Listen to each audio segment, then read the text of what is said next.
ઓ બુન, હું પ્રોપર્ટીનો ડીલર છું. તમે સમજો છો એ નથી. ઓ સાહેબ, આ તમે કોને ઉઠાઈ લાયા છો? સાહેબ, સાહેબ મને મારી મારીને મારા ઢાંઢા તોડી નાખ્યા છે.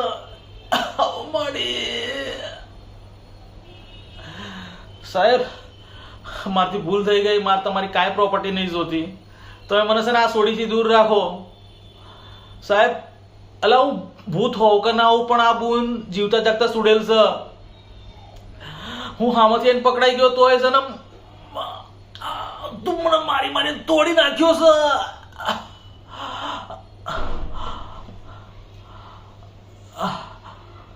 હેલો, એટલે હા ભાઈ, એટલે તમને જે લોકેશન મોકલ્યું એના પર આવી જાઓ ને. એટલે ભાઈ તમારે જે ફરિયાદ દાખલ કરવી એ કરી દેજો ને. એટલે તમારે જે ગુનો દાખલ કરવો હોય, તમારે જે કલમ લગાડવી એ લગાડી દેજો ને બાપા. હા, ના ના, કોના? એટલે હા ભાઈ, હા, તમે આવી જાઓ ને બાપા અહીં.